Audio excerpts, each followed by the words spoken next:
Well, this is super frustrating. I've just spent 15 minutes talking to myself. It looks like it's going to happen again. Thank you.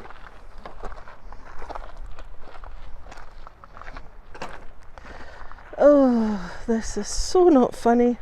I'm never using Streamlabs again. Absolutely ridiculous. Let's see if anybody turns up, because I know I had people on the stream, nobody said they couldn't see or hear me, so I just kept going thinking everyone was hunky-dory. Hello Rebecca. Oh good.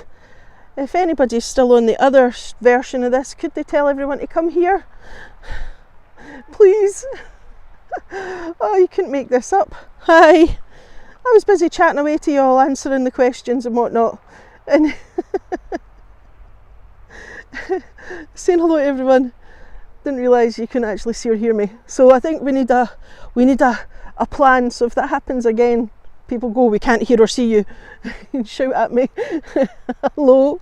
Because I can't believe I was just speaking to myself for about 15 minutes. Oh, yeah. Anyway, it's all part of the fun of being here. So, hello everyone. Right, yeah, I was on Streamlabs. I'm never doing it again. Yeah, it's not happening again because they're absolutely useless. You know, especially when it tells you it's connected and you can see people in the chat and everything, so you would expect that it's working. Oh, Dustin, hello, Laura. Right, okay, well, I'm going to turn you around. And, no, I know, I don't know, it's Streamlabs. Yeah, I'm just going to stop trying to use it because it's not working for me. Right, hi Deborah. Right, let me see, I'm going to turn the camera around. There we oh look, it's just gorgeous. Right, okay, so we're at Sligachan. I'll talk about the statue since it's there, and then I'll go back over what I was talking to you about. So this statue is to Cuilin Mackenzie. Now Cuilin's the man that's standing up, and he first visited Skye for fishing, because originally that's what people came for, was fishing. It's hard to believe fishing was the main draw to Skye when you're looking at this scenery.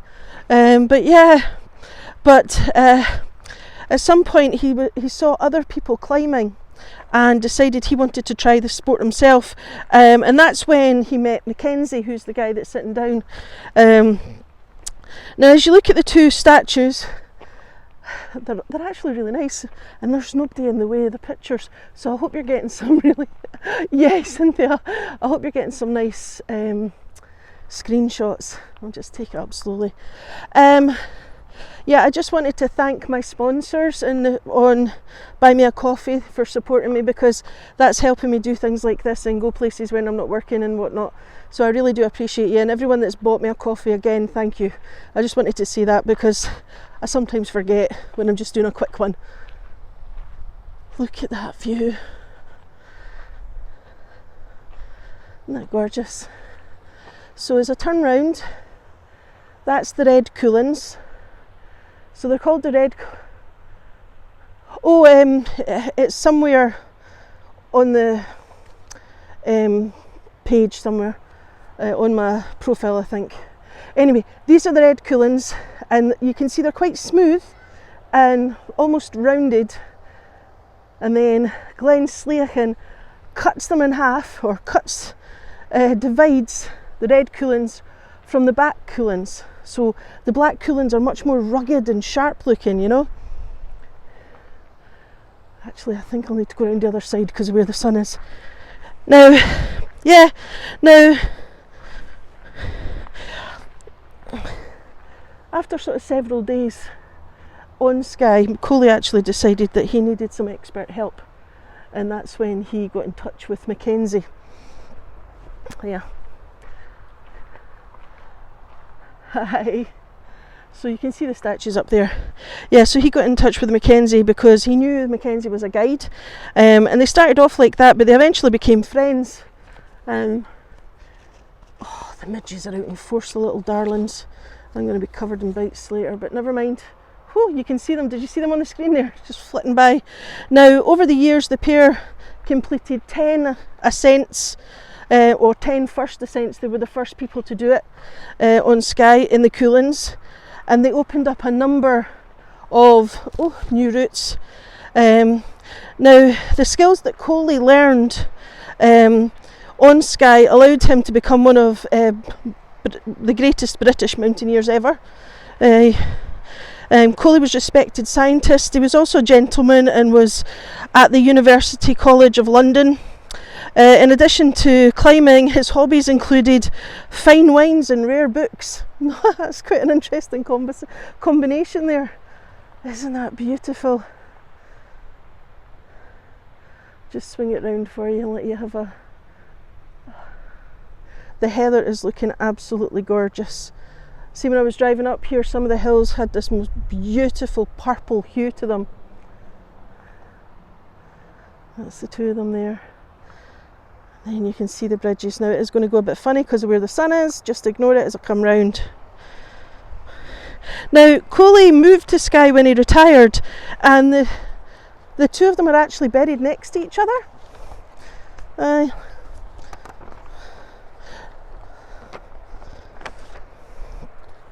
Now, they're buried next to each other, but their gravestones, they're buried in strewn. Their gravestones, their headstones, are rough lumps of gabbro. Now, Mackenzie's reputation as a first-class guide made him really sought after. He was an expert climber, and both Cuilin and Mackenzie have peaks named after them. Look at the heather in there, isn't that gorgeous? Right, these steps are massive, so you're just going to have to bounce with me. Oh my god, that one's about 2 feet high. Right, this is a nice bronze. Right, let me see, can I do it like that? How's that? You've got the heather in the statue. Right, okay, I'm getting eaten alive. So this is a lovely bronze, Isle of Skye bronze, and it's showing you the glen and the way through, and you can see the sort of cleft between the hills. So you've got the red Cuilins on the left. I know, I'll try not to. And the black Cuilins are just sort of ahead of us there. Now, Mackenzie's reputation was as a first-class guide, like I say, made him really sought after. He was actually born in 1854. He was a crofting family. He was from a crofting family in Sconser. Now, crofting was a hard life. I mean, it's not as romantic as it sounds, you know. Sometimes you kind of get this sort of romanticised idea about it, but it was a very, very hard life. And so he took to the peaks when he was very, very young. In fact, he made his first ascent when he was 10 years old. So he was obviously meant to be a climber. What I wanted to do was take you across here and further on, but as you can see, the path is a mess, and I'm wearing sandals because of my toe. So yes, I'll just take it over here so you can get a little bit closer, and I'll try and get you up the other side. Yeah. Now, the Cuilins themselves, these hills that we've been looking at, they became sort of the most important hills or mountains for climbing, and they were actually did a lot of good for Skye financially, because it got people to come here who were interested in climbing and things.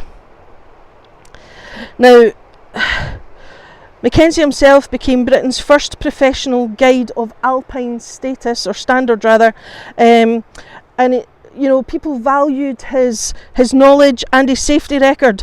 He was also said to be great company and a really nice guy. So yeah, isn't that gorgeous? I don't know if you can hear the water, but it's lovely. Sorry, that was me batting away a few midges there. Right, what I'm going to do is take you over to the old bridge. We'll go on to that, and then we'll go down the other side so we can look at the water and things. Now, as we're walking around here, This is looked after or part cared for by the John Muir Trust. They maintain miles of paths, so what we're walking on at the moment, they maintain miles of that. This is a peatland, and it's a blanket bog, and it's very delicate. So people have to stick to the path, because if they don't, they're damaging what's around them.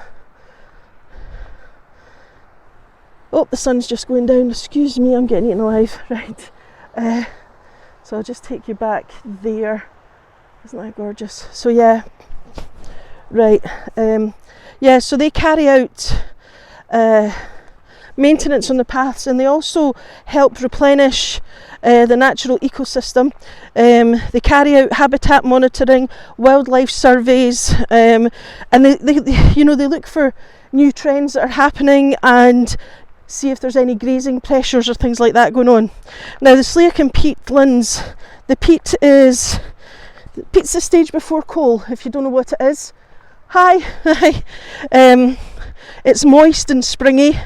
It's dried out and it's used for fire, but not now. We don't use it for fire unless it's for, like smoking peat, or you're in the islands and you can collect it yourself kind of thing. So we tend not to use it now. It's very strong smelling as well. It doesn't give off a particularly good light or heat, to be fair. Now,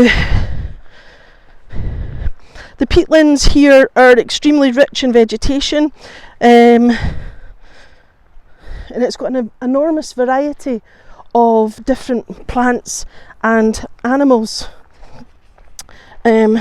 So it's got a huge variety of blanket bog features which are protected. We need to protect them. I got to this point before I realised you were no longer with me. So I'll just let you see a little bit of a map here, just showing where we are. I have got midges all over me. Oh, I'm allergic to them. Anyway. Now, there's some really good examples and features, and this has some of the best in the UK. Like I say, flowers, plants, that kind of thing. Now, peat is really important for the environment. Peat itself, it covers 3% of the Earth's surface, right? So of the whole surface of the Earth, 3% of it is peat bog. In Scotland, it's 20%. Now, peat itself is a carbon store, and it holds up to 30% of the world's carbon, which is more than the forests and things. So as a carbon store, it's actually a really, really important thing to keep. So it's a carbon sink. It reduces the risk of flooding as well, and it also purifies the water. So when you come to certain places in Scotland, you will look at the water, and if you go into the bathroom and you look at the toilet and you're like, oh, it's not been flushed. That's just the natural colour of the water, the peat staining the water a sort of yellowy brown colour. Yeah, so don't always think it's because people have not flushed the toilet. Right, now this bridge here, this is the A87, this is the road bridge. That was built to replace the bridge that I'm standing on, which is the old Sligachan Bridge, and this was built between 1810 and 1818 by Thomas Telford, the engineer. Yes, that hotel is my home. I will take you over to it in a wee second. I've done a little video of the room. I'll pop it on in the shorts just to let you see it, because it is amazing. I don't know how I got such a good room, but I'm not complaining. So yeah, I'll just take you down here and we'll have a little look down at the water. So the hotel itself, I will let you know what the dinner's like, because I'm going to have dinner once I've done this. Yeah, I honestly didn't think I was going to make it to do the tour, because Skye was so busy today. There was a cruise ship in, there was people not knowing how to use passing places, people driving at 25-30 miles an hour and on a 60 mile an hour road. Look at that reflection, isn't that gorgeous? Oh wow. Right, so I'll just take you over here. we can get a little look at the bridge. This is really weird because I think, oh, have I said this already? And I have, but you didn't hear me. So yeah, look at that. So that's the bridge, built between 1810 and 1818, and the engineer was Thomas Telford. I have spoken about Thomas Telford on tour before. Just depends where I am. He did a lot of bridge building and things like that. Now this bridge is now just for pedestrians and cyclists because of the new bridge I showed you, which is for the A87 traffic. And the bridge itself is actually category A listed, so it's B listed, sorry, it's protected now. Right, now I'm just going to come over to the edge here. I'm not going to go down, just in case I can't get back up, because it looks a bit, look at that heather, isn't that gorgeous? Now this water, this is the secret to eternal beauty, the fairy waters of Sligachan. Legend has it, if you dip your face in the water and hold it there for 7 seconds, it depends which version of the story you read, but anyway, hold it there for 7 seconds and then bring your face out of the water and let it dry naturally, you will be granted eternal beauty. It could be worth a little go, I don't know. Look at that, isn't that beautiful? Now what I'm going to do is I'm just going to try and walk along this path a little bit, just so that you can see from the other. Look at that. Oh, look at that, you see the clouds reflecting in the water. Isn't that beautiful? Oh, it is gorgeous. Right, so I'm just going to take us along here and hope the signal lasts, because I haven't actually signal tested this part. It's just nice to feel like you're walking through it. Now, the glen itself, like I say, runs sea to sea. There's lots of walking on Skye, and yeah, I'm just going to stop here because it's fallen away there. Let's see if we get a better picture of the bridge. There, it is beautiful, it really is. We're so lucky. Right, now I'm going to quickly take you back to my hotel and just show you in fact I can see it from here. So that's the hotel it'll be staying in. The hotel itself was built in 1830, and you see the round, I'm going to bring my finger in there, that's my room. I nearly died when I walked in. Oh, it's like, oh my. Yes, so it's been on this site since the 1830s, and it was a mecca for climbers who recognised the unique and challenging qualities of the Cuilin hills. So there was a hotel here that they used to come and use, and from the front of the hotel, which is looking out that way, you're looking out towards the sea, but we can't see it because the bridge is in the way. So that takes you out to the sea in Loch Sligachan, and behind us we've got the red and the black Cuilins. Now the hotel was actually purchased in 1913 by the Campbells, so there was a family purchased it, bought it, and then the hotel is actually passed down through different generations of the Campbells, and they're now on their 4th generation. It's still a family run hotel, which is just amazing. Right, I am being eaten alive by midges, so I am going to stop there. I know it's we lost quite a bit of time at the beginning when things weren't going right with the Streamlabs. Anyway, thank you everyone for coming along. I really appreciate it. I've been dying to show you this. I've been looking forward to it, and of course a wet pear-shaped. Thank you everybody that is supporting me with Buy Me a Coffee or the supers or whatever. I really appreciate that too, because that's helping me get away. Oh God, sorry, the midges are eating me alive. I'm going to go before I start crying. Oh, they're horrible. Right, thanks everybody. Bye.